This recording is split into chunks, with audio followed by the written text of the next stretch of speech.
तो भाइयों फिर से आ गया बॉडी बिल्डिंग के इंटरेस्टिंग अपडेट्स लेके। तो वीडियो को शुरू करने से पहले जल्दी से वीडियो को एक लाइक कर दीजिए और अगर आप अपने भाई के चैनल पर नए हैं तो जल्दी से चैनल को सब्सक्राइब कर दीजिए ऐसे रेगुलर फिटनेस और बॉडी बिल्डिंग अपडेट्स के लिए। अब भाइयों हमारे अर्श कलिसिंस्की ने हाल ही में शायद फुआद अबीद के साथ एक इंटरव्यू किया था जहां की अर्श का कहना था कि वो 2024 में होने वाले 3 आर्नोल्ड क्लासिक में कम्पीट करेंगे, जो है Arnold classic UK, Arnold classic Ohio और आर्नोल्ड क्लासिक ब्राज़ील। एंड जितना मैं जानता हूँ कि तीनों शोज के बीच कुछ खास या ज़्यादा टाइम गैप तो नहीं रहने वाला, जैसे कि आर्नोल्ड क्लासिक यूएसए और आर्नोल्ड क्लासिक यूके दोनों के बीच शायद 2 हफ्ते का ही गैप है। तो ऐसा ही कुछ ब्राज़ील के साथ भी होगा। वैसे आर्नोल्ड क्लासिक ब्राज़ील जनरली अप्रैल के लास्ट या मई के फर्स्ट ऐसे ही होती है, बट अगर एथलीट्स के कंसिस्टेंसी को देखने जाए तो शायद डेट्स में कुछ चेंजेस हो सकते हैं, हालांकि नहीं होने के चांसेस ज़्यादा है। अब मिनिमम कुछ टाइम तो शो के बीच में गैप रखना ही होगा, क्योंकि कोई भी बॉडी बिल्डर उसको ट्रैवल करने के लिए कम से कम कुछ टाइम तो चाहिए ही होगा। अब देखने जाए तो अर्श ने ऑलरेडी इस साल ओलंपिया के बाद 2 प्रो शोज में कम्पीट किया और उन्हें जीता भी, जो कि है प्राग प्रो और टेक्सास। और उससे भी बड़ी बात कि अर्श थर्ड आए थे इस साल ओलंपिया में, तो उन्हें क्वालिफिकेशन के लिए तो कम्पीट करने की कोई जरूरत नहीं है। तो 2024 ओलंपिया के पहले 5 प्रो शोज खेलने का मतलब मुझे तो समझ नहीं आता,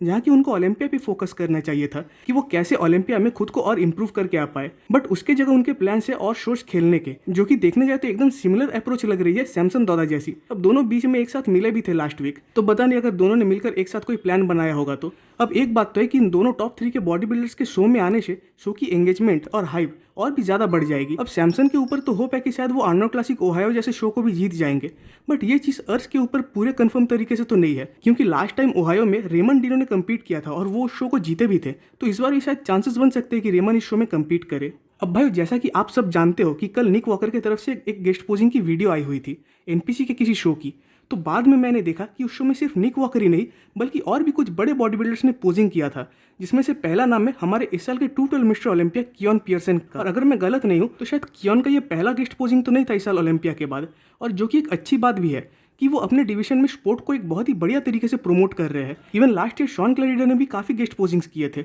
और कियोन भी अब उस रिचुअल को भी कहीं ना कहीं हैंडल करते हुए देखे जा रहे हैं, और वो भी बस ओलंपिया के 1 महीने के अंदर अंदर ही। हाँ वैसे एक बात है कि डेफिनेटली वो ओलंपिया के बाद ऑफ सीजन में ही गए हैं, जिसकी वजह से इनकी फिजिक थोड़ी ऑफ और फुलर दिख रही है। अब होता ये है कि जहाँ बड़े बड़े ओपन डिवीजन के बॉडी बिल्डर्स ओलंपिया बनने के बाद गेस्ट पोजिंग्स नहीं कर पाते ठीक से, क्योंकि उनके कुछ पर्सनल प्रॉब्लम्स भी रहते हैं, तो वहीं कियोन पियर्सन जैसे 212 के बॉडी बिल्डर्स या 212 के मिस्टर ओलंपियास गेस्ट पोजिंग करते जा रहे हैं और इवन अपीयरेंस भी करते जा रहे हैं। तो कहीं ना कहीं दोनों डिवीजन के बॉडी बिल्डर्स को लोग कंपेयर करने लग जाते हैं आपस में, जो कि एक सही चीज़ नहीं है। बट लास्ट तक हमें नेगेटिविटी से दूर ही रहना चाहिए और जो बॉडी बिल्डर स्टेज पे गेस्ट पोजिंग कर रहे हैं उनसे खुश होना चाहिए। और अगेन हमें कियोन को भी प्रेस करना चाहिए, क्योंकि ओलंपिया को बस पार हुए 1 महीना ही हुआ होगा और उसके बीच वो मल्टीपल शोज में गेस्ट पोजिंग और अपीयरेंस कर चुके हैं, जहां उनको अपने रिबाउंड पीरियड में रहना चाहिए था। उसकी जगह वो शो को, स्पोर्ट को प्रमोट कर रहे हैं, तो ये भी काफ़ी बड़ी बात है। अब भाई अगले अपडेट की ओर बढ़ने से पहले अब सबसे मेरा एक रिक्वेस्ट है कि अगर आप सबको मेरा ये रेगुलर कंटेंट अच्छा लगता है तो आपके भाई को सपोर्ट करने के लिए प्लीज़ इस चैनल को एक सब्सक्राइब कर दीजिएगा।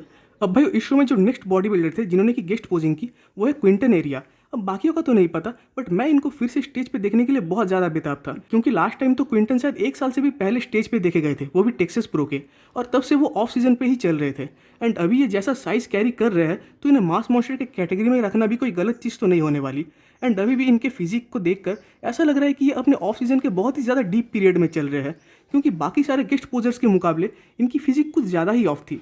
बट एक बात तो है कि लास्ट टाइम जब ये टेक्सास प्रो के स्टेज पे देखे गए थे तब से ये चर्चे में बने हुए थे, और जिसका रीज़न भी वही सेम ही है कि इनका एक तो हाइट बहुत ज़्यादा है, शायद सैमसन से भी ये लंबे ही होंगे, ऊपर से एक बड़े फ्रेम में मास भी अच्छा खासा है, एंड नो डाउट कि ये गेस्ट पोजिंग वाले टाइम 320 पाउंड से भी ज़्यादा बॉडी वेट पे होंगे। तो देखने जाए तो इस गेस्ट पोजिंग से इन्होंने एक तरह से अपना कमबैक ही कर लिया है, बट जब वो सही में अपना कमबैक करेंगे तब उन्हें कुछ चीज़ों पे तो ध्यान देना होगा, जिसमें कि सबसे पहला तो उनका स्ट्रक्चर है, जिसको कि उन्हें थोड़े एस्थेटिक साइड पे लेके जाना होगा, और दूसरी बात कि इन्हें अपने वेस्ट और गट को भी कंट्रोल करना होगा, क्योंकि इस गेस्ट पोजिंग में वो कुछ ज़्यादा ही आउट ऑफ कंट्रोल लग रहा था। बाकी as a mass monster, as a bodybuilder, no doubt Quinton सही में एक टॉप के एथलीट है, और हो सकता है कि 2024 में हम इन्हें ओलंपिया में भी कम्पीट करते हुए देख पाए। और भाई इसी शो में जो और एक बॉडी बिल्डर थे जिन्होंने गेस्ट पोजिंग किया वो है स्टैनिमल। तो देखने जाए तो 2023 में भी इनकी परफॉर्मेंस बुरी नहीं थी, जहाँ की वैंकूवर प्रो में वो हसन के पास सेकंड आए थे, वहीं शिकागो प्रो में वो टॉप 3 में आए थे, जहाँ की जस्टिन शार और जॉन डेलारोसा टॉप 2 में आए थे, एंड इवन ऑर्लैंडो प्रो में भी वो टॉप 3 में आए थे। और शायद भाइयों आप में से बहुतों को पता नहीं होगा,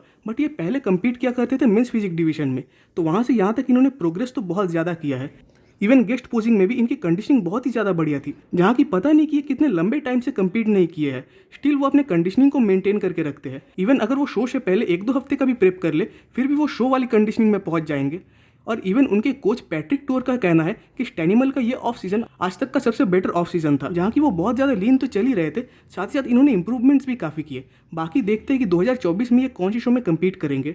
तो भाई आज की वीडियो पे खत्म होती है। कमेंट्स में जरूर बताइएगा कि आपको वीडियो कैसा लगा। वीडियो अच्छी लगी तो वीडियो को एक लाइक कर दीजिए और नेक्स्ट वीडियोस के अपडेट सबसे पहले पाने के लिए चैनल को सब्सक्राइब कर दे और बेल आइकन को प्रेस कर दे।